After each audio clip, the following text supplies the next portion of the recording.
बिस्मिल्लाहिर्रहमानिर्रहीम। आज हम इस लेक्चर में एफएससी पार्ट 2 की एक्सरसाइज नंबर 3.6 इंटीग्रेशन की करेंगे। तो ये इंटीग्रेशन के हम पहली 5 एक्सरसाइजेस कर चुके हैं। तो इसके अंदर जस्ट थोड़ा सा डिफरेंस होगा कि इसके अंदर लिमिट्स इन्वॉल्व हो जाएंगी। जैसे कि हमारे पास ये इंटीग्रेशंस लिमिट्स के बगैर होती थी, अब हमारे पास इंटीग्रेशन ए से लेकर बी तक, जिसकी लोअर लिमिट भी आ जाएगी और अपर लिमिट भी आ जाएगी।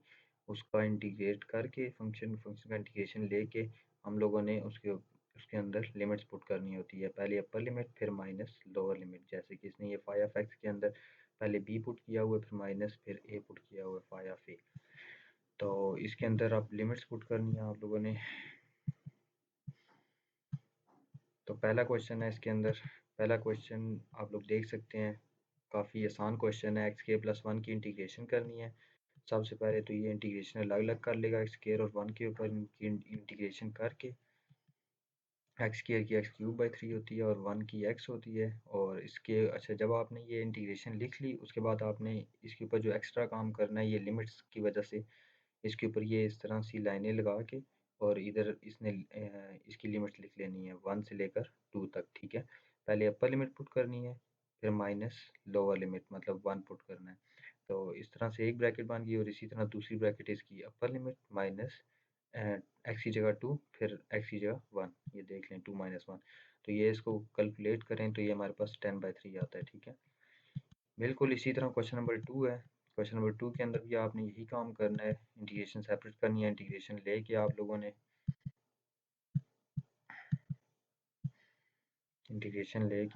ने ये देख लें, आप लोग ने लिमिट्स पुट करनी है।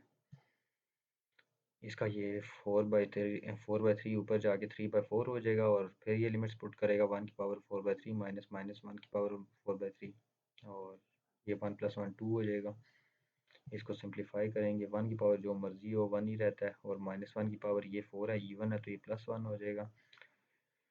तो ये +2 इक्वल टू ये 1 - 1 0, ये सारा 0 हो जाएगा, 2 इसका 2 आंसर आएगा। इसी तरह आप लोग क्वेश्चन नंबर 3 देख सकते हैं। क्वेश्चन नंबर 3 के अंदर इसी तरह जस्ट इस चीज़ को ऊपर ले जाना है, -2 हो जाएगी पावर में। तो अब देखें इस चीज़ का डेरिवेटिव लें तो क्या बनता है, 2 बनता है ना इस चीज़ का डेरिवेटिव। तो वो डेरिवेटिव हम साथ मल्टीप्लाई करवाते थे और डिवाइड करवाते थे। जो डिवाइड करवाते थे वो देखें ये 2 आ रहा है नीचे, और जो मल्टीप्लाई करवाते थे वो तो इंटीग्रेशन के अंदर ख़त्म हो जाता था। इसके ऊपर जब पावर रूल अप्लाई करते थे, -2 के अंदर 1 ऐड करते थे, वही आपने -2 के अंदर 1 ऐड करके नीचे लिखना होता था। तो ये जस्ट अपने 2 नीचे लिख लेना। ठीक है, इसने इधर इस स्टेप में नहीं लिखा तो आप बेशक लिख लें। ठीक है, अगर ना भी लिखें कोई फ़र्क नहीं पड़ता। ठीक है, अगर लिख लेते हैं फिर भी कोई फ़र्क नहीं पड़ता। 2 अंदर मल्टीप्लाई भी कर दें, डिवाइड भी कर दें, तो आपके पास यही बनेगा। और आप लोगों को पता है, जब भी किसी फंक्शन का डेरिवेटिव उसके साथ पड़ा हो तो उसकी इंटीग्रेशन पावर रूल के अकॉर्डिंग की जाती है। मतलब उसकी पावर में जस्ट 1 ऐड किया जाता है और वही पावर नीचे लिखी जाती है। तो ये इसमें अपर लिमिट पुट करनी है, फिर माइनस लोअर लिमिट, और माइनस नीचे -2 है, दोनों के नीचे -2 रखना है। ठीक है, जब अपर लिमिट पुट करेंगे 0 पुट करेंगे एक्स की जगह, तब भी -2 नीचे पुट करेंगे। जब -2 पुट करेंगे एक्स की जगह, तब भी -2 नीचे पुट करेंगे। तो 0 - 1 की पावर -1, 0 - 1 -1 होता है। ठीक है, और -1 की पावर -1 मैंने आपको बताया था कि अच्छा, ये -1 की पावर -1, ये -1 की पावर नीचे जाके इसकी पावर +1 हो जाएगा, इसने लिखा नहीं हुआ। ठीक है, इसी तरह -5 की पावर -1 है, ये भी नीचे जाके इसकी पावर में 1 आ जाएगा, +1। तो ये -2 -1 प्लस हो जाएगा, 2 1 ज़ा 2 और 2 5 ज़ा 10। तो इसका एलसीएम लेंगे 2/5 आ जाएगा, इसका ये सॉल्यूशन होगा। क्वेश्चन नंबर 4 है, √3 - x dx।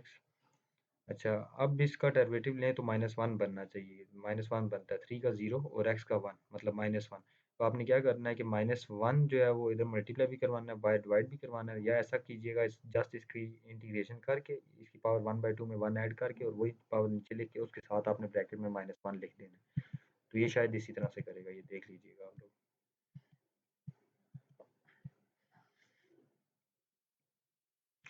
तो ये चेक कर लें, इसने -1 ये नीचे लिखा हुआ है जस्ट। ये स्टेप्स आप लोग देख लें। ठीक है, लिमिट्स पुट किए हैं और ये सॉल्व किया 52/3। क्वेश्चन नंबर 5 आप लोगों ने इसी तरह करना है, ये टी के रिस्पेक्ट में डेरिवेटिव लेना है, 2 आता है तो वो 2 नीचे लिख लेना है। ये देख लें, इसने 2 नीचे लिख लिया, ठीक है।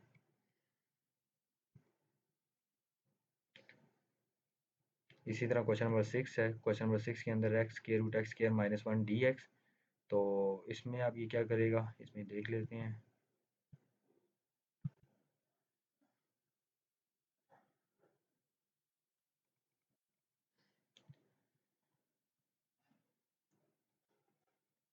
अच्छा, इसके अंदर चेक करें कि इसका अंदर वाले का डेरिवेटिव लें तो 2x बनता है, ठीक है। तो हम क्या करेंगे, ये 2 इससे मल्टीप्लाई भी कर देंगे, 2 डिवाइड भी कर देंगे, ठीक है बाय। तो ये फिर ऐसा काम करेगा, इसमें पावर रूल अप्लाई करेगा 1। ये देख लें, अब इसने काम ये किया हुआ है, 2 मल्टीप्लाई और डिवाइड वाला काम किया हुआ है, ठीक है। तो अब इस फंक्शन का डेरिवेटिव इसके साथ पड़ा हुआ है, तो इस चीज़ की इंटीग्रेशन में जस्ट 1 ऐड करेंगे और वही 1 नीचे लिखेंगे, ठीक है। ये बीच में आप लोग ये स्टेप बेशक ना करें, आप लोगों को पता है कि इस फंक्शन का डेरिवेटिव है ये साथ, तो बस जस्ट आप डायरेक्ट इसमें 1 ऐड कर दें और वही आप नीचे लिख लें, ठीक है। इस स्टेप के बाद डायरेक्ट आप ये वाला स्टेप कर लें। इसको थोड़ा बहुत सिंप्लीफाई करके 3/2 है ये ऊपर चला जाएगा, 2/3 हो जाएगा। फिर इसमें अपर लिमिट पुट कर लें माइनस लोअर लिमिट, एक्स की जगह अंडर रूट 5 का स्क्वायर, फिर दूसरी बार 2 2 पुट करना है, ठीक है। पहले अपर लिमिट पुट करते हैं, फिर माइनस लोअर लिमिट, ठीक है। फिर जस्ट आपने सिंप्लीफिकेशन करनी है।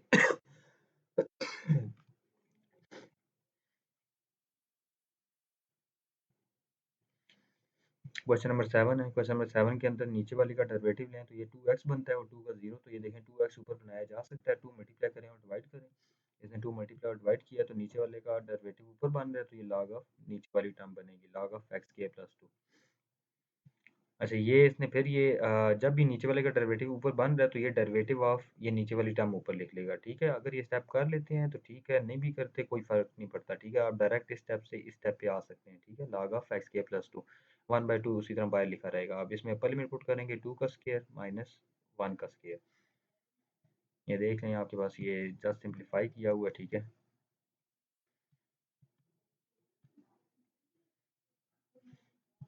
तो इसमें स्क्वायर का फार्मूला ओपन करना है, 3 टर्म्स ओपन हो जाएंगी, तीनों के ऊपर जो है वो अलग अलग कर लेनी है इंटीग्रेशन। एक्स स्क्वायर होगा और एक्स स्क्वायर के ऊपर ले जाए -2 हो जाएगा इसकी पावर, और -2 बाहर आ जाएगा 1 की इंटीग्रेशन। अब आप लोग जानते हैं इसकी इंटीग्रेशन जस्ट क्यूब/3 हो जाएगी, इसकी पावर में -1/-1 आ जाएगा और 2 और ये एक्स और लिमिट अप्लाई कर देनी है, ठीक है। तो ये आप लोगों ने क्वेश्चन खुद करना है आगे। क्वेश्चन नंबर 9 में आप लोगों ने ये देखें, नीचे वाले का डेरिवेटिव लें, इस अंदर वाले का डेरिवेटिव लें तो क्या बनता है 2x प्लस 1। तो 2x प्लस 1 बनाया जा सकता है अगर मैं 2 अंदर मल्टीप्लाई कर दूँ। इधर 2x आ जाएगा, जब 2 इधर मल्टीप्लाई करवाऊँगा तो वो 2 कैंसिल होके 1 आ जाएगा, ठीक है। तो 2 मल्टीप्लाई भी करवा दें और 2 बाय डिवाइड भी करवा दें, तो ये इसने देखिएगा यही किया होगा। अच्छा, ये इसमें इसने एलसीएम ले लिया, वो भी काम कर लें, ठीक है। वो मल्टीप्लाई करवाने वाला काम कर लें, वो भी ठीक है। एलसीएम ले लें, वही बनेगा। 2 को ऐसे मल्टीप्लाई करें, 2x प्लस 1 ऊपर बनेगा और नीचे 2। ये नीचे वाला 2 बाहर ले जाएँ 1/2, और ऊपर वाला ये 2x प्लस 1 पड़ा हुआ है। अब ये देखें इसका डेरिवेटिव इसके साथ पड़ा हुआ है। ये इसने ये वाला फंक्शन पीछे लिख लिया, ये ब्रैकेट, और ये 2x प्लस 1 आगे लिख लिया, ठीक है। तो इसका डेरिवेटिव ये साथ पड़ा हुआ है, ठीक है। अब ये इसने स्टेप गलत किया हुआ है, यहाँ पे d/dx 2x प्लस 1 नहीं आता, अगर ये d/dx लिखेगा तो फिर ये सारी चीज़ लिखेगा, ठीक है। तो इधर यहाँ इसने मिस्टेक की हुई है। इसकी पावर में फिर जस्ट आपने, मैंने आपको बताया था कि इसके बाद डायरेक्ट आप वो काम कर सकते हैं, इसकी पावर में 1 ऐड कर सकते हैं और वही पावर नीचे लिख सकते हैं। ये स्टेप बेशक करें ना ना ही करें, ठीक है। अब ये इसने गलत भी किया हुआ है। तो ये स्टेप करने के बाद ये आपने सिंप्लीफाई करना है, 3/2 ये ऊपर आगे 2/3 हो जाएगा, 2 कैंसिल हो जाएगा और 1/3 आ गया। और एक्स ये प्लस एक्स प्लस 1, पहले इसमें अपर लिमिट पुट की 1 इन दोनों एक्स की जगह, ये देख सकते हैं आप लोग। ये 1 पुट की, फिर -1 पुट की, ठीक है, और बीच में माइनस लिखा और इसको कैलकुलेट किया तो आपके पास ये सॉल्यूशन आ गया, ठीक है।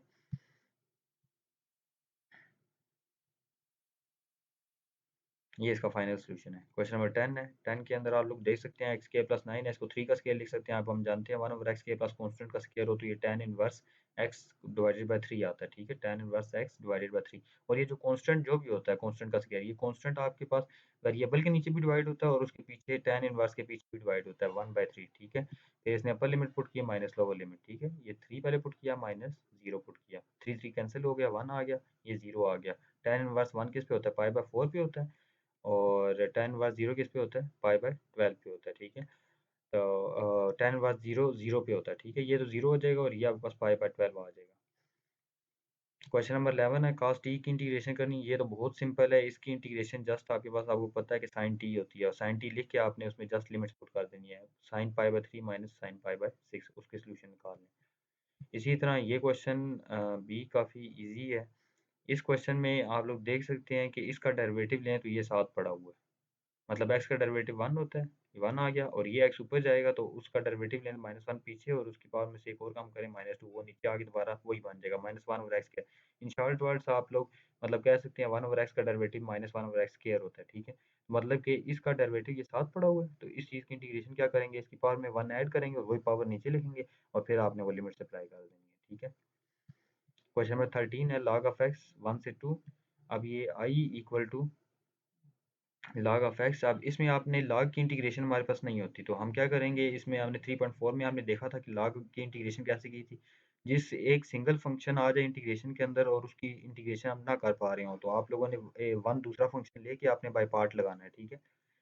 ये 3.4 पे हम काम करके आए हुए हैं, ठीक है। ये बाई पार्ट लगाना है, बाई पार्ट लगा के ये चेक कर लें आप लोगों ने। ये log of x first function रखा, 1 की इंटीग्रेशन की, x आ गया, और ये 1 से 2 लिमिट अप्लाई कर दी, और याद रखिएगा 1 से 2 लिमिट जो होगी जस्ट इस x के ऊपर अप्लाई नहीं होगी, इस सारी के ऊपर अप्लाई होगी, और इंटीग्रेशन 1 से 2 अंदर x लिखना है, ठीक है। दोबारा, और log ऑफ x का डेरिवेटिव क्या होता है, 1/x लिख लिया, तो ये x और x कैंसिल हो गए। अच्छा, जब आपने इंटीग्रेशन अंदर ली, वो जो स्मॉल इंटीग्रेशन ली, उसमें आपने ये लिमिट्स नहीं लिखनी, क्योंकि अभी फ़िलहाल ये इंटीग्रेशन पूरा सॉल्व नहीं हुआ है। इंटीग्रेशन पूरा सॉल्व हो जाएगा, फिर हम वो होल की लिमिट ले लेंगे। x कैंसल 1, अब 1 की इंटीग्रेशन x होती है, तो ये इसमें लिमिट्स अब अप्लाई की हैं 1 से लेकर 2 तक। अब ये देखें, इसमें ये 2 इधर भी पुट किया, इधर भी पुट किया, 1 इधर इसने पीछे भी पुट किया, इधर भी पुट किया, ठीक है। Upper limit minus lower limit.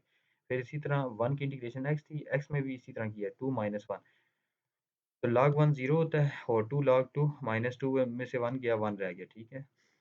आसान क्वेश्चन है,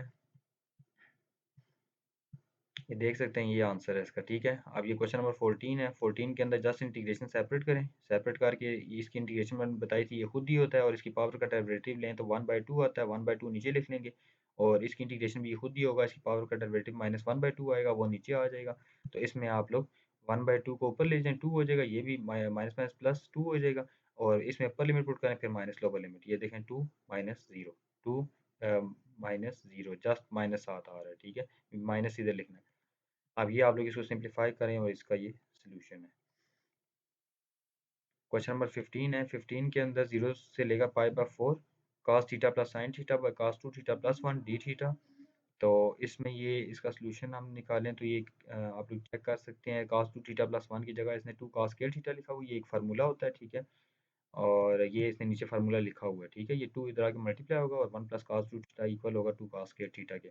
अब ये 2 cos स्क्वायर थीटा दोनों के नीचे डिवाइड करेगा, इसके नीचे भी और इसके नीचे भी। ये डबल प्लस लिखा हुआ है, तो आपने सिंगल प्लस लिखना है, ठीक है। तो 1/a cos कैंसिल होगा, 1/2 cos थीटा बचेगा, और इधर इस cos को 2 टाइम लिख लेना है, ठीक है। अब ये 1/cos आप लोग जानते हैं सीकंट थीटा होता है, और 1/2 कांस्टेंट बाहर आ गया, इसका भी 1/2 बाहर आ गया, और इसमें 1/cos सीकंट बन जाएगा, और sin/cos tan थीटा बन जाएगा। अब सीकंट थीटा की इंटीग्रेशन हम जानते हैं log of secant theta plus tan theta, और इसकी हम जानते हैं सीकंट थीटा tan थीटा की सीकंट थीटा होती है, ठीक है।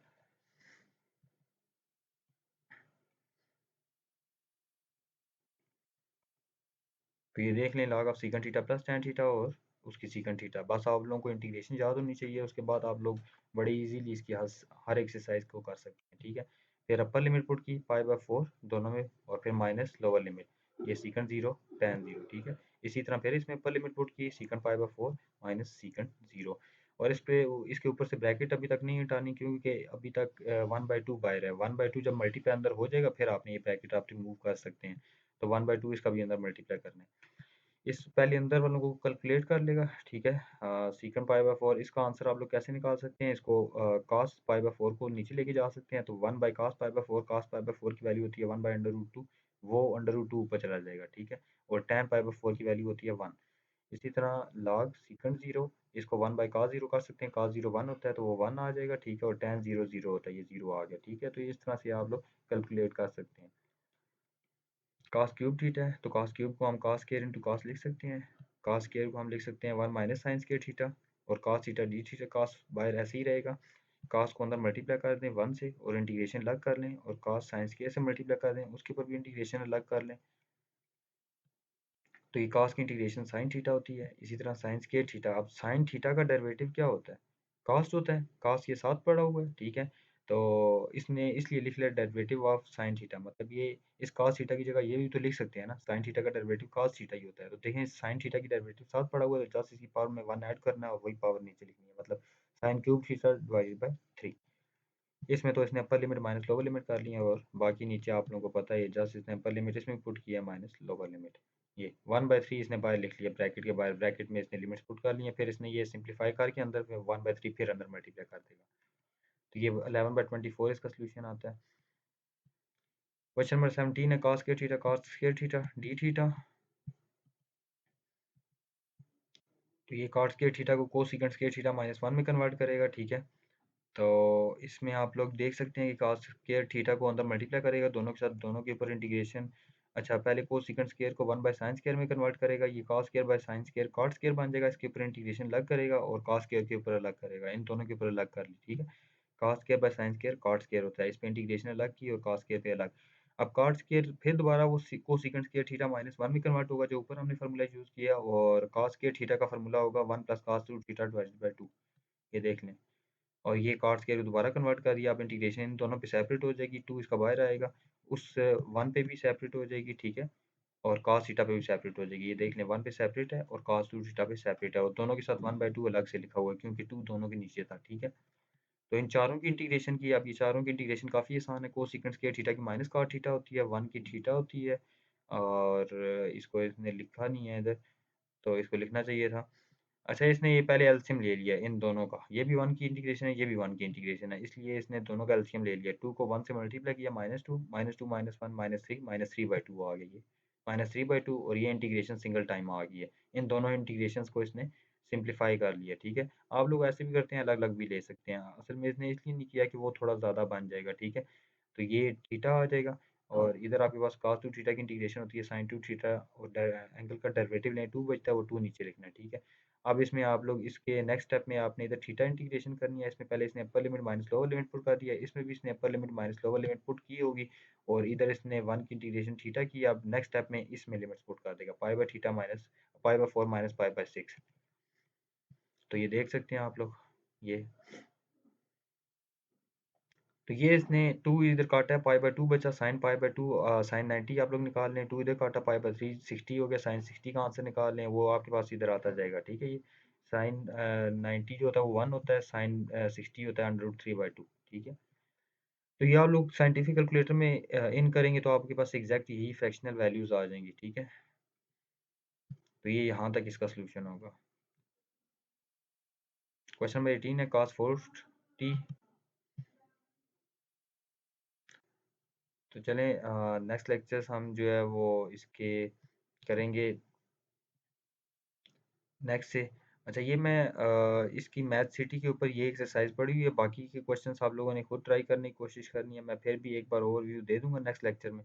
तो इंशाल्लाह मिलते हैं नेक्स्ट लेक्चर में। अल्लाह हाफिज़।